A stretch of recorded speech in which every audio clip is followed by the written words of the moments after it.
Hello,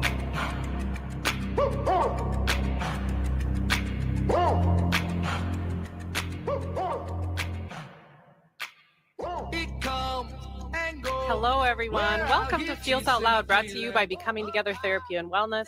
This is your host, Becky McNattin, along with Martini. We are glad to have you listening as we live and share stories of mental health.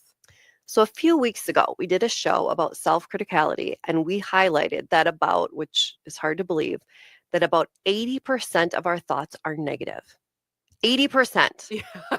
That is so mind-blowing. I know. And then last week, we did a show about social media and whether we should process emotions online. We talked about how to make the decision of whether to share ourselves via social media outlets. So as a few years ago, about 2/3 of American adults say social media has a mostly negative impact on the way things are in our country today. 2/3. 2/3. Now, here's the thing, though. 2/3, but how do people still do it? Yeah, so we see negative content and we think about negative things. We are bombarded by negativity, and it's had me thinking about what happens when this happens. Right now, so many of us are sitting with helplessness and maybe even hopelessness about our world. If you are, I'm right there with you, everyone. Yes. Both of which are shows just by themselves. But you and I both know, Tara, that when we have an extended time frame of an intense emotion, sometimes we tune out. We do. And maybe that isn't because we are negative people who don't care. Maybe it's because we are empathic people who care a ton. Maybe apathy and empathy are a continuum and perhaps even a cycle that we as humans connect deeply with one another. And when we get so much of this in ways we don't know what to do with, we detach. We might need to, right? Right. Just for survival. Yeah. Apathy is often thought of as the opposite of empathy. Apathy is the lack of emotion. Medically, it is the absence of goal-directed activity. In the therapy realm, the realm you and I live in, we think of it as emotional detachment. Kind of like if people say, I don't care. Yep. I don't feel anything. Yep. Empathy is on the other side. This is the ability to experience what another person might be experiencing. And it is more than, oh, I feel sorry for that person. It's the real capacity. Well said. It's the real capacity to comprehend and identify the thoughts and feelings of someone else. It is perspective taking while saying, I feel with you. Yes, rather than I feel for you. Yes. With empathy, we open ourselves up so other people can experience us, as well as open ourselves to gain awareness of others. But right now, we are all together in a time where many of us feel powerless, helpless, and unable to influence outcomes around us. We feel collectively stuck. What do you think about this, Tara? Everything you just said, I think, rings true and to the core of so many of our listeners. Yeah. Like the soul of our soul. And because we're looking at the soul of our country or our whatever it is, and of our world, and feeling so negative and overwhelmed, right? Not just feeling worried. And so it's that piece of, well, what do we do with that, right? And for those of us that have a large amount of empathy for others, known as empaths, it is exhausting. Right? And overwhelming. Where sometimes I think, oh, if I just didn't care, right? I could just ignore everything. Yeah. But it's that piece of we can't. We're not physically able to do that. But sometimes we find ourselves, in order to survive, like you said, to reiterate the point that sometimes we have to detach a little bit in order to survive. Otherwise, it is too overwhelming. And to share with our audience, that's okay. Yep. It is okay. And that it's part of the intertwining of apathy and empathy. It absolutely is. Oh, yeah. Well, I love this discussion. I can tell it's going to go lots of places. Right now, we are going to take a short commercial break, but stay tuned for more on empathy and how to assess apathy in your life. Thank you for listening to Feels Out Loud. You gotta find your people, then you'll find yourself.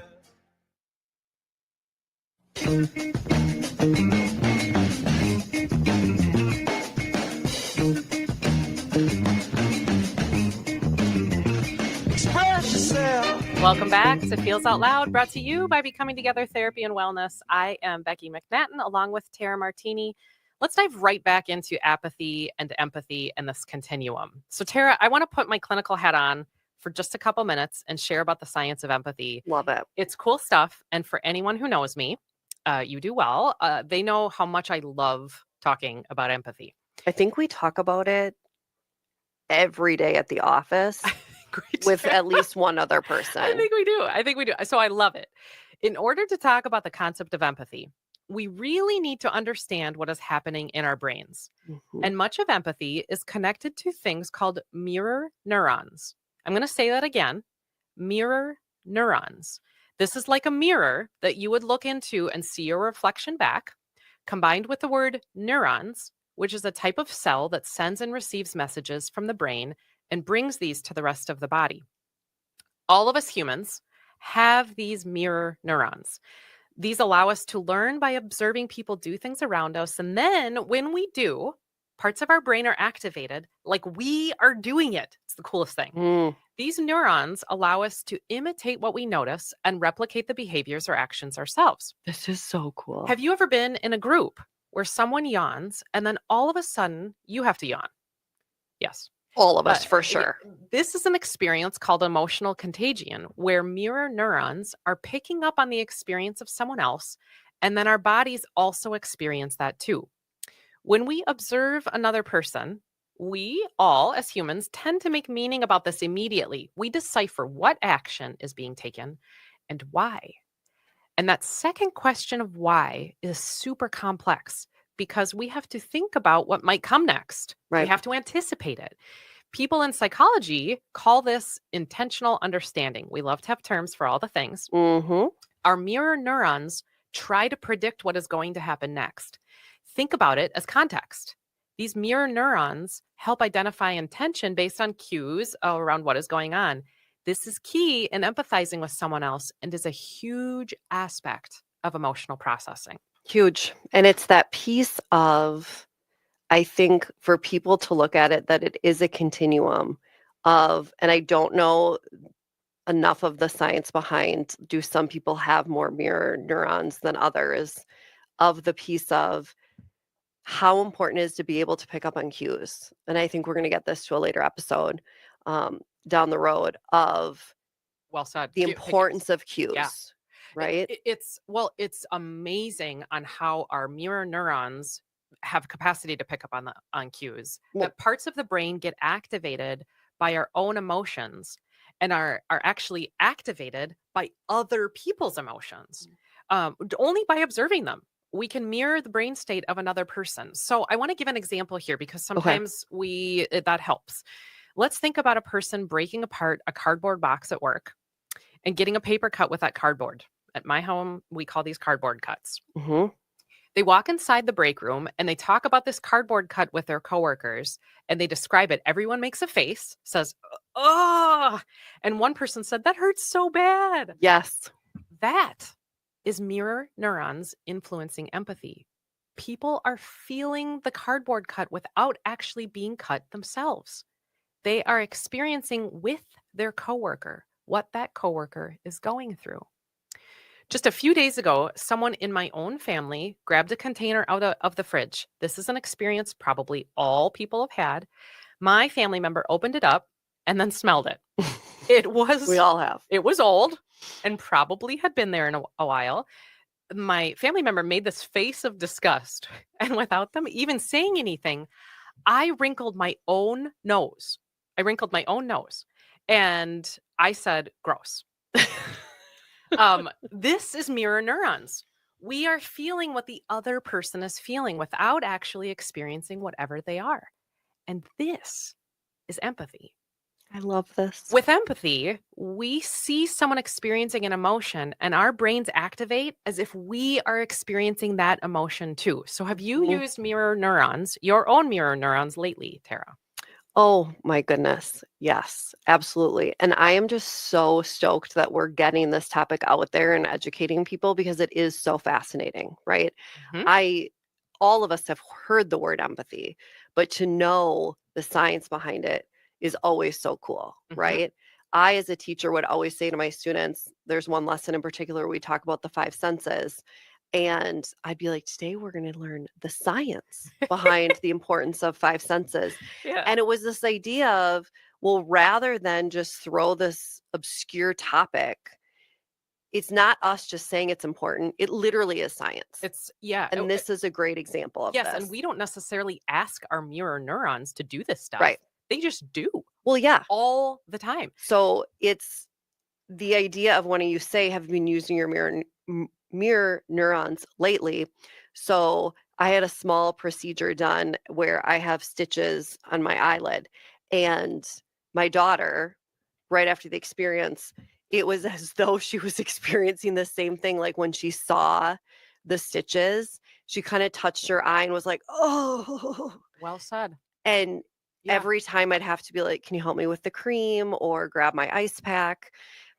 It was as though she was experiencing it before. And she wasn't just observing. She was doing more than observing. Yes. She was feeling it. Yep. And that is a true example of the mirror neurons working every single day. Yeah. And some of us might be tuning into the emotions of others more often or more deeply. Mm-hmm. And we get messages of emotions throughout every single day, which is a lot, especially if you're tuning into them. Right. Deeply. And it can be overwhelming. Particularly right now, it seems like there is pain, stress, distress everywhere. And one possible outcome of too much exposure to emotion without caring for ourselves is getting desensitized. Mm-hmm. Tara, what do you notice about yourself if your empathy bucket is getting full? It's funny you should say that, because I was talking with my own therapist this morning about this, and she said, "Ugh, you're such an empath." And I said, "Ugh, it's so exhausting." Because the more my empathy bucket gets full, the more exhausted I become, because my energy is not just staying within me, it's being dispersed to other people and their issues. Mm-hmm. And it's just that idea of, am I able to create boundaries, right? I said to a teacher recently who I was working with about her classroom of students, and she said, I just feel, because she's such a high degree of empathy, she says, I feel I'm failing my students every single day. And she's just drained. And I said, honey, you saying that, 1, means you are a fabulous teacher. Yeah. 2, you provide your students consistency and love and support every single day. And you have done that for 8 hours every day. What you need to know is, rather than taking their stories home with you, you need to say, self, when I leave this school, I have given them my entire heart for those hours. Yeah. And that is more than some of them receive when they go home. Maybe they do get a dose of that when they come home, but the key is that love and support you've given them for 8 hours will sustain them till the next time you see them. Till the next day. Yeah. And you mentioned it is exhausting when our empathy bucket gets full. It is exhausting. It is actual fatigue. Yes. There is a term for that. It's called empathy fatigue. Mm-hmm. But we notice, you sort of share that you notice your whole body feels tired. Dr. Kristen Neff shares a quote that I want to process with you, Tara. The quote is, feeling and absorbing the stress, fear, and sadness of everything around us, we can start to feel overwhelmed. Our own stress response may be chronically activated by feelings of empathic distress. It may feel as if we're soaking in suffering. And you mentioned in that interaction with a teacher may be soaking in suffering. 100%. But what does this quote make you think about? It makes me think of every person who this rings true, that there are some of us that can't help but do it, and we're not doing it intentionally, right? I am not intentionally saying I am soaking in the suffering of our world today, or of my students or my clients. It's just something that happens, right? Mm-hmm. And it is that idea of, it is very easy for people like us to get overwhelmed because we're looking at the big picture, but it's reminding ourselves that our life is not just about being drained and sitting in the suffering with others. We Mhm. also have to have a certain amount of self-care and self-awareness to protect ourselves. Mhm. Well, and right now it feels like we're soaking in suffering. I think we are. There is whether or not you define yourself as an empath, Mhm. we are exposed constantly to the deep emotions of other people and recognizing true impact that we feel a sense of Mhm. powerlessness or helplessness to affect any outcome or change. And so in that soaking and suffering, or that constant exposure to, as Dr. Neff says, chronically activated by feelings of empathic distress, that's what's created, is empathic Mhm. distress. We feel with the person. We aren't having that necessarily having that experience, but we are having the feels like we're having the experience. And there is an enormous impact on us about that. It's huge. Think about the impact physically, what that does to us. Think of the impact of our mental health. I drive my daughter to school. She goes to a rather large high school, and there's a very busy road. And so sad that a couple months ago, there was an accident where a teenager lost his life at this intersection. Most people, including my daughter, the day that it happened, and as we watched the street light come back up being repaired, it was like, oh, that's so sad, right? Mhm. For me, it was profound. I cried when I saw the spot. Mhm. I felt so deeply for the parents of that child, Mhm. and it stuck with me. Yeah. I still think of that every day I pass that intersection, Wow. and this happened months ago. And it's that idea of that impacted my energy level, my mental health, my physical health, Mhm. right? Yep. Because then you can go down a path of like all the other people you feel sorry for Yep. and the suffering, Yep. right? That's The taken suffering. place. Yep. And it's that piece of really being mindful of what impact is this having on my mental and my physical health. Mhm. And then what does that look like, right? The idea of being, people say, becoming less empathetic. Mhm. It's not saying we are becoming less empathetic. It's saying I'm taking a step back and going, I still acknowledge the suffering, but for me, I need to protect my heart a little bit. But how do you do that? Yeah. Right? Yeah. Well, it's causing me to wonder about, to the person who is listening, uh, who thinks they might be becoming less empathic, how to even notice that. Right. Because when we describe things like empathy fatigue, you mentioned feeling tired, but sometimes we don't even know what's happening No. until way after it's happened. Mhm. So thinking through some of the either physical changes, the emotional changes, maybe existential changes, in recognizing that we're becoming less empathic. You and I work in a field that we have supervision, we have Mhm. consultation, we have coworkers that maybe are attuned into noticing this, but it is not lost on me that a lot of the world does not have this. Oh, for And sure. so there aren't people who are necessarily going to come up to you if you're listening and say, I wonder if your empathy bucket is full, Right. which we do at work.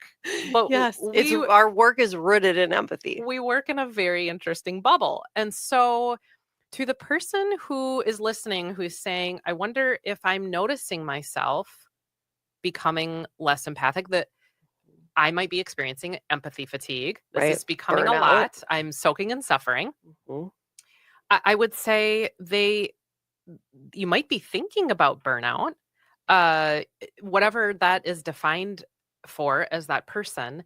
They might be thinking about withdrawal Mm. from their people, from their moments, from their life. When I say withdrawal, I mean like the things that maybe you even previously were doing. You're like, I don't feel like. Mm. I just don't feel Mhm. like it. And how many people can relate to that? And that sense of almost indifference. If Mhm. you're a person who doesn't typically feel indifferent, but all of a sudden you notice that you are, and when I say indifference, I'm saying things like, I don't really care. I don't have a thought about that. When normally you would have been very impacted and had a thought or a feeling about it. Yeah. And for me, when I notice that I'm becoming less empathic, I go usually to the opposite side of the spectrum. I get real angry. I'm very irritable. She does, folks. She does. Yes, I do. And I realize that my threshold of patience, of tolerance for things, I am real quick to anger. And I've noticed that a lot about myself recently.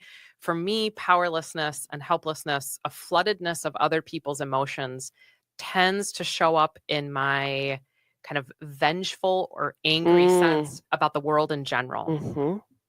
But we're talking about kind of two polarities, because that could be, a high, intense, angry emotion, maybe even irritated on the lower side, but rage-filled. To the other side, where it's a real decrease in emotional expression, maybe instead of feeling a lot. If you're a person who feels a lot, you don't feel at all. Right. Which you literally went from having a significant amount of empathy.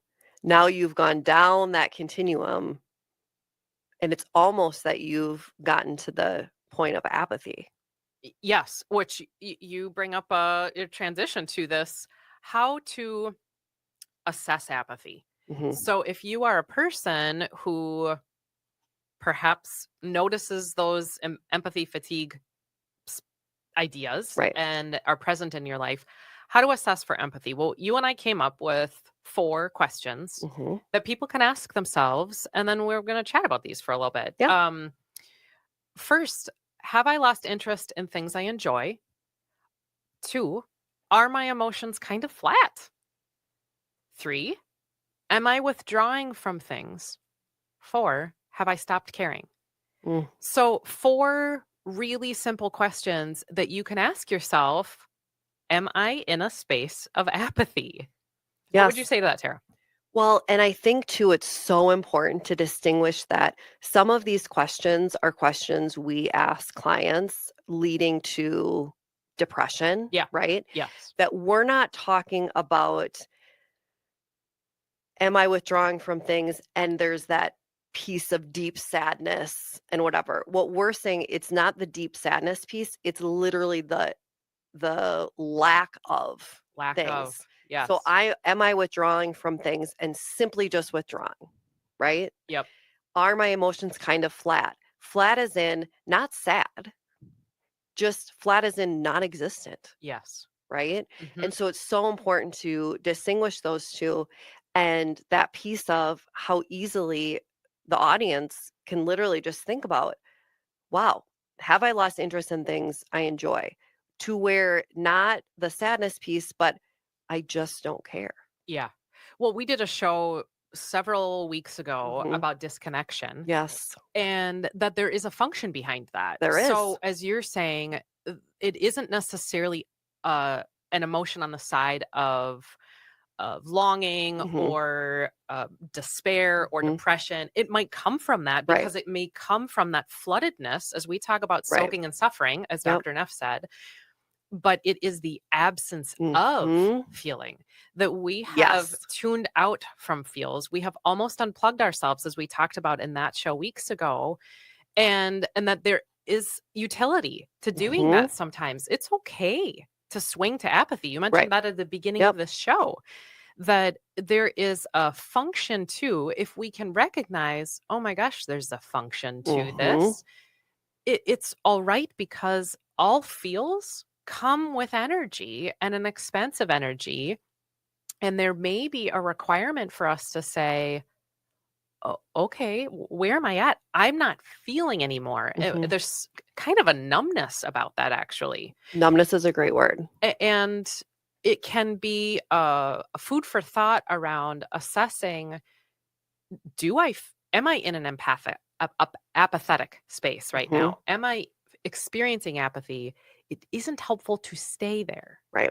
Because we are connected human beings. We are people who need community. We are people who need to be with other humans in a social way. Yep. And so it may asking ourselves those questions without judgment may cause us to say, okay, well then what do I need to do about this? Right. Maybe this is a spot of in a continuum of apathy to empathy or a cycle. Right. If it is circular of there is a moment here that I have for myself to think about, this is self-defense or protection. What if we reframed apathy as not a bad thing, but actually as a moment in time, a signal from your body to your brain to take care of you for a bit and turn empathy inward to be able to live empathy outward? Right. What would you say to that, Tara? Oh, goodness. And we're going to touch on this in a future episode coming up really soon. The idea of so many of us have that cycle, correct? And then we reach that point of apathy. But there are, I bet, quite a few listeners out there right now thinking, I feel that way all the time. Just apathy. And it's that idea of trauma or something that literally said, self, you are not going to dive deeper and be impacted by this anymore. You are simply just going to be apathetic about everything. And that is your heart and your mind and body protecting you from all the things. Now, and that is a real thing. People that struggle with that ability to feel the feels. And many times, though, that happens because you're protecting yourself. And so it's that piece of acknowledging to everybody, yes, you may be listening to this on the radio going, yes, cyclical for sure. But you also might be listening right now going, hold the phone. I'm always there. I'm always in a state of apathy. Yeah. And why is that so? Right? How did I get there? And that we can do things either way to recognize the function of apathy. Yes. We can do things around self-care that would, when we're in those spaces of apathy, to recognize, all right, maybe I need to fill my own bucket right now. And I would be, in those moments, I would be curious. We've talked a lot about curiosity on this show. And I mean about ourselves and others. We've talked about it a lot in relationship, but be curious about yourself. Ask questions about you rather than assuming. And lots of times, we just did a show recently on self-criticality. We lean into whatever our experience is with you shouldn't do this, or you, to be curious with ourselves, to listen intently to other people, to listen intently to ourselves, and paraphrase back some things that we're hearing. And this might be body messages if we're focusing inward. This also could literally be sentences or words. But reflect back feelings that we hear, not just content, if we're trying to build empathy. What else would you say? It is all those pieces about listening intently. It is also looking at if you find you find yourself in a place of apathy. Sometimes not going to a direct place of how can I increase my empathy, rather than look at it and go, what can I do for myself involving self-care that is going to bring me some joy, right? That's going to bring me less feeling of overwhelmed, less sadness, right? We're not going to sit in the suffering. And you'll find the more you increase your self-care, whether it's going out with a girlfriend for a drink or getting a massage or going for a walk outside, you're going to find yourself then building a capacity to become more empathetic, right? Kind of a recharging of whatever those things are for you in attunement to self. Right. Because what we don't think about is, I think therapists all the time spew like self-care. But we don't think of how we can do that and things we may not otherwise connect it to. Like the piece of when we become apathetic, well, what do you mean increase your self-care and you'll get to be more empathetic? It's an idea because then your body's allowing more space, right? You can breathe a little bit more. That empathy bucket, then there's more space in it to allow for our empathetic selves to seep in. Well, yeah, if we think about it as a battery, if we have to plug in something to charge it, yeah. Well, one, not every charging cord charges all of the things. That's why there's about 1 million of them at my house. Yes, or in this room. In this room. Yep. But we do actually have to plug in to recharge in order to have capacity to do the things that just as electronics would need to do. Right. Then we can do those things. Well, and you just mentioned this in an earlier episode. It's that idea of that is giving you the energy, right? And through that toaster, I think you mentioned, that's plugged in, it gives the energy that it needs. Yep. And so it's that idea of us doing that for ourselves. Yep. Well, and at any time that I've struggled with apathy, making my world bigger has always been helpful for me in a stepping outside of my comfort zone. Sometimes it's new experiences that cause me to take a new perspective. Sometimes it's just that allows me to change the channel for myself. I'm thinking about something, as you mentioned, taking us out of the soaking and suffering for me, rather than a dive deep to explore that thing, right? Asking myself, what else? Yes. And expand my world a little bit. Go try something new. Go for a walk in a new spot. Go stand outside and in the cold for 5 minutes. All sorts of things that cause us to step outside of ourselves that would automatically create a brand new perspective. I love that. I love that so much. And that it's that idea of we don't always have to dig deeper to solve something. Sometimes we just have to move that energy elsewhere. And it can have just as great of an impact. And those strategies, when we focus them inward, they are also things that allow us, if we were looking to build empathy, do allow us to put those external in paying attention to nonverbal cues. Well, if we do that with ourselves, we have better ability to do that with other people. Right. If we're willing to be curious with ourselves, we have better ability to be curious with other people. I would be silly if I didn't acknowledge in this episode that based on what is going on in our world right now, that there is utility in apathy. Thank you for bringing that up. And I feel very strongly, if you are listening and you are thinking, well, it isn't my job to not be apathetic, or I'm mad that I'm even apathetic. I am because things are so bad right now, that the world and power systems in our world want us to stay apathetic. And I need everybody who's listening to think about the function of being able to do that and of why that's important. If we stop caring, we stop caring. We separate, we distance, we isolate, we tune out, we turn off. All of the things that you and I mentioned at the beginning of this episode around apathy and how to assess for apathy, that happens when we get flooded by feels. We do. Well, it's that sense of being overwhelmed. Yes. What do you do when you're overwhelmed? One of the things you can do is become apathetic. Yep. I just don't care then. And power systems need this because the collective isn't the collective then. Right. When we are alone, because we are too overwhelmed, we are not connected.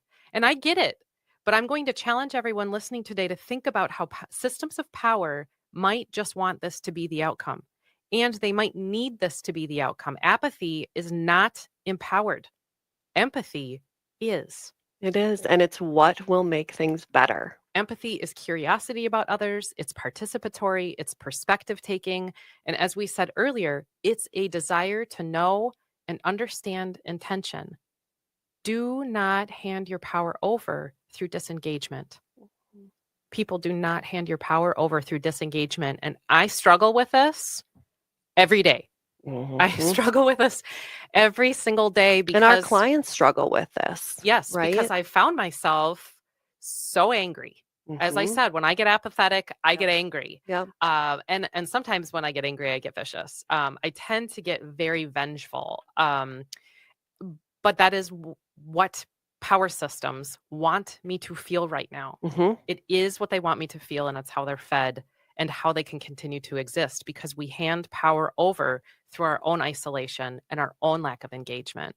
We do. And on that note, someone recently said to me in the office, they said, I think we had all made the statement, we're very overwhelmed, like with all the things we're seeing on social media and with the president and the government.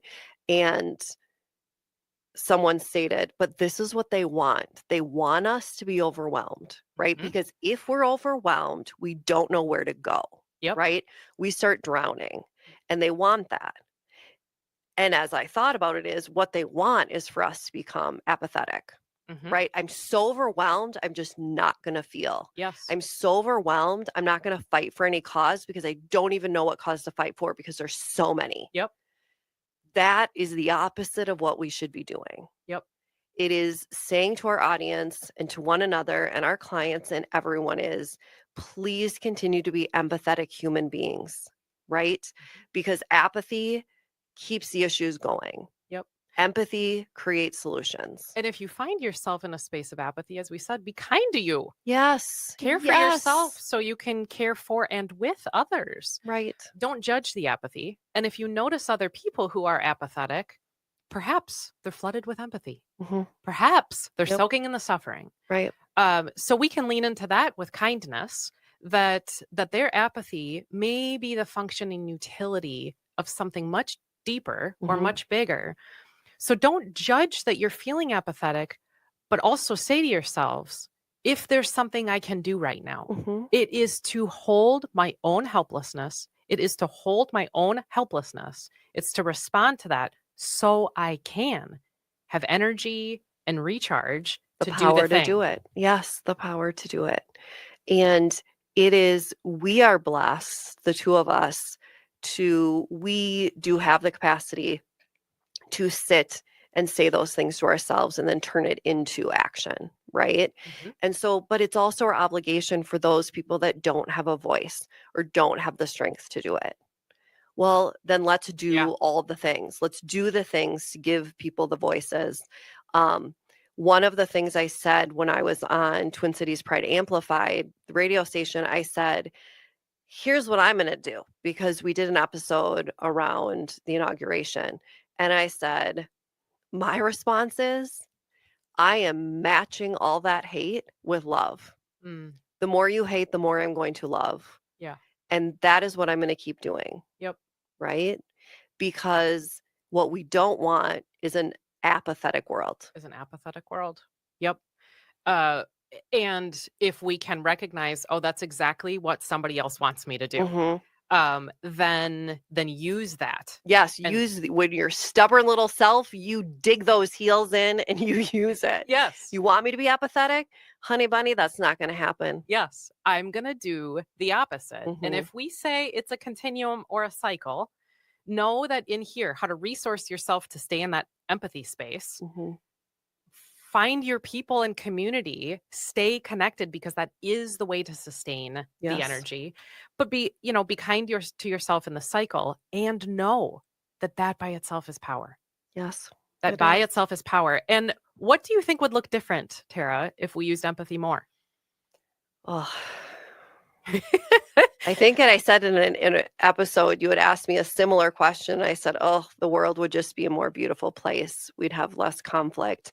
There would just be more love and more solutions. I feel like there'd be so many more question marks because we'd ask more questions. We would, and more conversations around those questions. Yeah, we would be dialoguing so much more.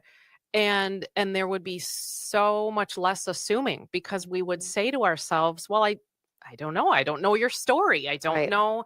And we would feel those moments with somebody else. We'd tap into that and not just discard it from a desensitized space, as we seem to be doing all the time right now. Well, we'd be leading with curiosity. Yeah, we would. Well, so much to think about here. Wow. We are headed to a commercial break, but when we come back, we will talk through listener questions on apathy and empathy. Feels Out Loud. We'll be right back to process your thoughts in just a moment. You gotta find your people, then you'll find yourself. You gotta find your people.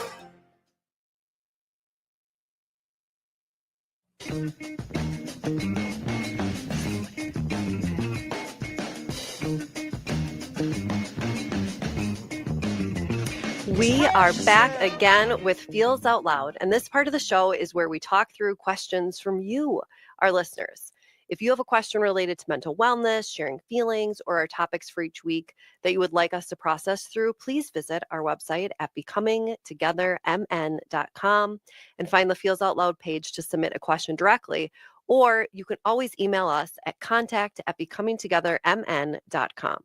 We really, truly want to hear from you and want to know what you are wondering about. Big thank you to our listeners who have sent in questions about apathy and empathy for this week. And our first question is a little bit more of a disclosure statement and then an ask. This listener says, there's so much anger right now. Well said, listener. So much. How do I empathize with that? It makes me shut down. And I would say, listener, yes. Yeah. You are sharing what so many of us are feeling, which is what we highlighted in the end of the last segment. This collective shutdown because there's so much anger. So first, be kind to you. Anger is everywhere, as you said. And for a lot of us, that's an intimidating emotion. People are set off about all sorts of things. And I kind of wonder, I have a little growing hypothesis that we just want to be mad to not acknowledge something else that's going on. Right. Well, it's that piece that anger is a secondary emotion. Yes. Right. It is what is lying underneath the anger. Yes. That is the most important. But it's so easy to simply just say, I am angry. Yeah. So to people in your life, because I'm just kind of writing in my head that this listener has angry people in their world. Right. For you to sit with, perhaps this isn't about you. Their anger is about their own helplessness. Think about anger as the secondary emotion or masking something else. Their anger is their own helplessness. Perhaps it's also about their own apathy. As I mentioned, I'm an angry apathy. Sure. I'm an angry apathy. Empathy isn't about giving a pass to allow angry statements or mean things to be said to you. It isn't giving a pass. It isn't saying, well, you just get to do whatever you want. Right. It's about recognizing that you don't know their story. You don't know their story. So if the angry people around you are your people, ask them about it. Yes. Ask them about the emotion. Ask them about their experience. Tell yourself, I'm going to stay regulated in this moment. You're real angry, but you're my person and I don't know your story. So I'm going to ask you a question about it. And if you find yourself getting angry, seek to process what the emotion is under the anger. I was just talking to somebody else about their own sense of, I just want to protect you from hurt. And you're feeling hurt, so now I'm feeling angry. And you're not actually mad at them, but it might come across as mad at them. Yep. You're just feeling protective of the other person's pain. So is it your own hurt or your own helplessness that's underneath your own anger? What would you say, Tara? Well, and it's that piece of when you say, and it was such a strong statement of you don't know their story. Yes. So many people, when it is your people, right? Your people who have been your source of support, who have known you inside and out in every chapter of your story, when they are angry, how often, because we feel we know everything about them, how many times when they're angry do we actually stop and pause and say, what is their story or what is that first emotion? Yep. Because we just assume, well, we're not going to learn anything new. Exactly. And oh my gosh, if we just paused and went, I don't care. Like, you've been married for a really long time. You know your husband well. But if you assumed every time you went into a disagreement or whatever it was, if you went into it, I'm not going to learn anything new about him. Yep.